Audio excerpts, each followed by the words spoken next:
There's a kind of exhaustion that doesn't come from a dramatic break, but from the day-to-day insistence of staying where affection is unequal, of offering presence, listening, care, and receiving vague, delayed, or absent responses. At first you try to understand, then you try to adapt, and before you realize it, you're exerting effort to keep something alive that can no longer sustain itself. That wear doesn't make noise. It settles in gradually, like emotional fatigue you learn to call normal. There is a specific pain in giving more than you receive and never naming it. You stay present even when something inside has already noticed the imbalance. At work, you go above and beyond and get silence. In your family, you yield to keep the peace. In romantic relationships, you hang on a little longer, believing the other person will someday notice. And while you wait, you shrink. Not because you want to, but because you confuse emotional loyalty with self-neglect, as if leaving were betrayal, as if distancing yourself signaled weakness. Marcus Aurelius saw this clearly. For him,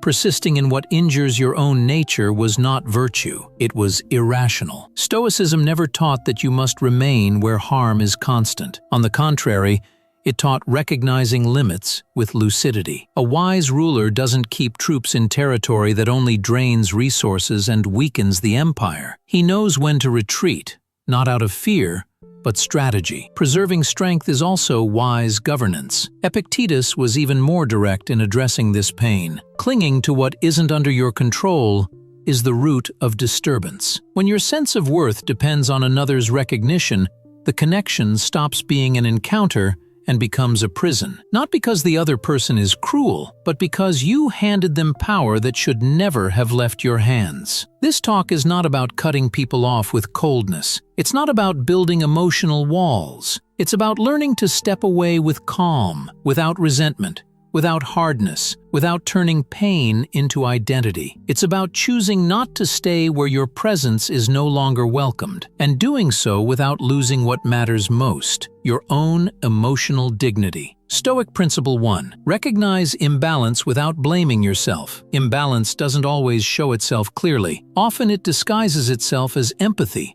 understanding, or kindness. You try to sustain the connection, justify the other person's actions, take on guilt that isn't yours. Gradually, you start believing the problem is in you, that if you were more patient, more gentle, more interesting, maybe you'd be appreciated. But that thought, as honest as it feels, is treacherous. It shifts all responsibility onto you, as if the other person had no role at all. Often the mind prefers guilt over the emptiness of loss. Blaming yourself gives a false sense of control. It's as if identifying a flaw in yourself means you could fix whatever is failing in the relationship, but the truth is harsher and more liberating. There isn't always something to fix in you. Sometimes there's only something in the other person that you need to accept. And acceptance is not passivity, it's clarity. Marcus Aurelius practiced this kind of radical acceptance. He didn't indulge in how he wished things were. He looked at how things actually were. If someone showed disinterest, he didn't invent sentimental excuses. He simply acknowledged, this is who this person is at this moment. And from there, he chose. Because whoever accepts reality can choose with lucidity. Whoever fantasizes about the other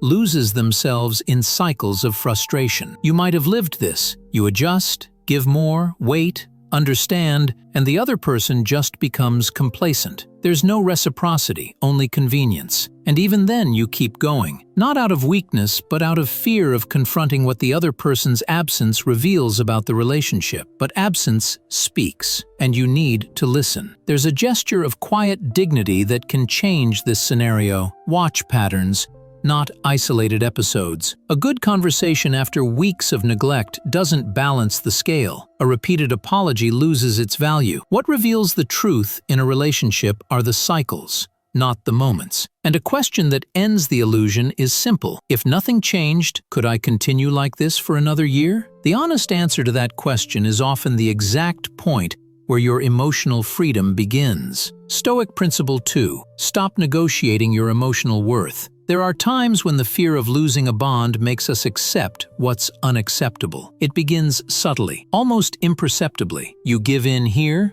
stay silent there, lower expectations there, and tell yourself it's maturity, that you're being understanding, adaptable, emotionally evolved. But over time, that quiet concession leaves marks, because what you call adaptation can actually be the beginning of abandoning yourself. Receiving emotional scraps becomes a habit. You take the small portion because you fear the void. The absence of response becomes routine, and when it feels like something is missing, you attempt to fill it with more giving, more understanding, more presence. But nothing seems enough, and instead of the connection strengthening, it becomes reliant solely on your effort. This is the trap of mistaking attachment for depth. You believe that because you feel intensely, the relationship is meaningful. But feeling intensely alone doesn't sustain anything. There's no depth where only one person dives, and the more you try to hold on to something that doesn't fully include you, the more you lose touch with your own emotional integrity. Epictetus said plainly, "Whoever adapts too much to another loses themselves." And what's lost in this process is not just external respect, it's your internal sense of worth. You start doubting yourself, your deservingness, your sensitivity, as if wanting to be treated with dignity were asking too much. You've lived this. You lowered your needs, avoided important conversations, swallowed discomfort, all so you wouldn't seem demanding. And in the end, the person you were trying to preserve remained distant. Because respect doesn't emerge from the absence of discomfort. It emerges from the clarity with which you hold your ground, even when it threatens another's comfort. That repositioning doesn't have to come with confrontation. It can be silent, yet firm. Withdrawing emotional investment where there is no return isn't coldness, it's discernment. It's stepping out of the posture of someone who begs for space and back into the center of their own life. The result isn't isolation, it's reclamation. Reclamation of your presence, your standards, your dignity. And over time, clarity returns. You begin to see what you once tolerated, to recognize what you once justified. And the self-respect that felt distant begins, little by little,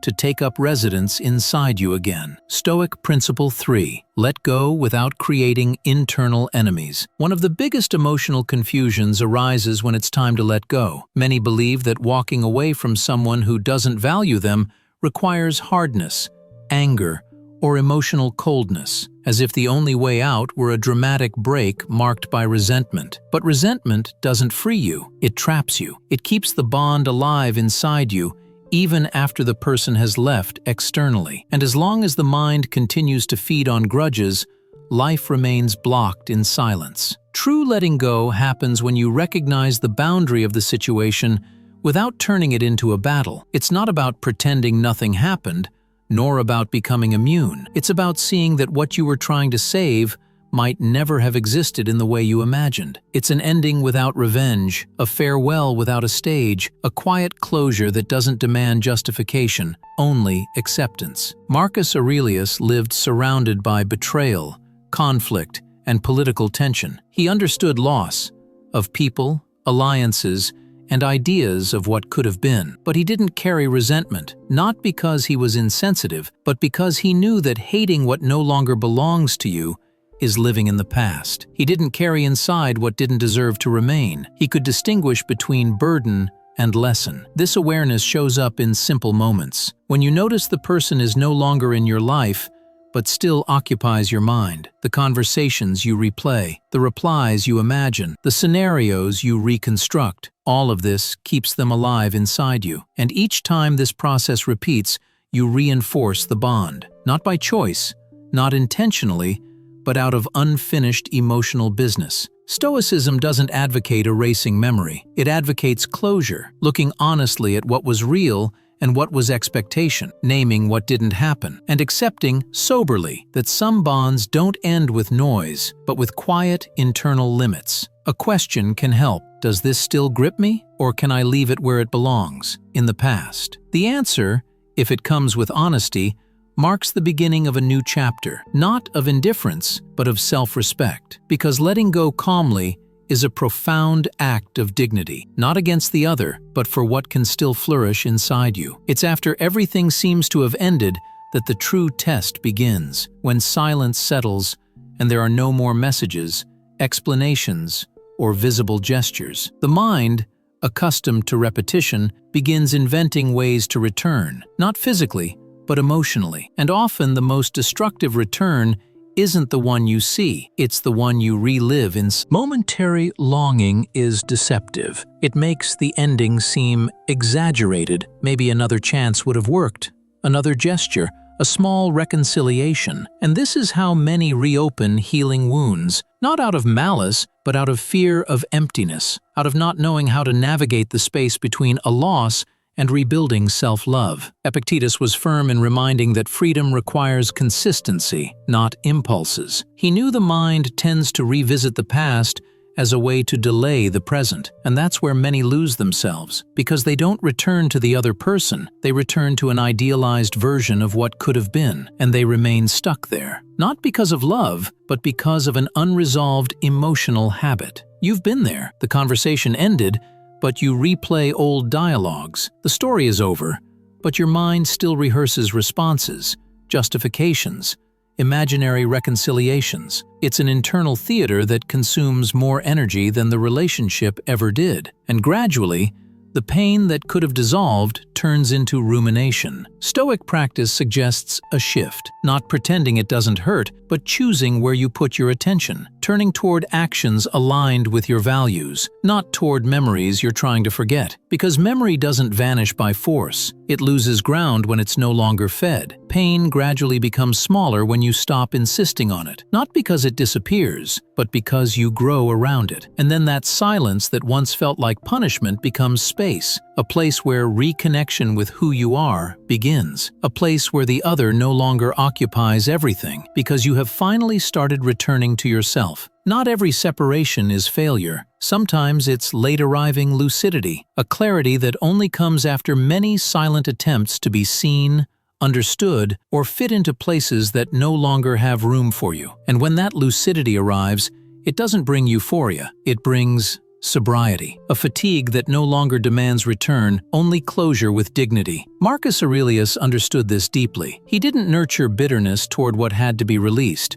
Not out of coldness, but wisdom. He knew that resisting what harms you is wasteful, and that true strength isn't in enduring separation, but in allowing it to show what still deserves protection inside you. Epictetus reinforced that peace doesn't come from controlling others. It comes from releasing with honesty what you cannot control. It is in that quiet internal gesture, firm, calm, that self-respect begins. Because letting go doesn't erase what was lived. It doesn't reject affection. It doesn't discredit the story. It simply ends the illusion that more effort would make it different. The reality is, you've done a lot. You've insisted beyond reason. You've tried to sustain what was no longer healthy. And now what remains isn't proving bravery, it's accepting that it was enough. That value isn't in making someone stay, but in not abandoning yourself so they could go. And then, in the silence that follows, something begins to bloom. Not instantly, but gradually. A new respect for yourself,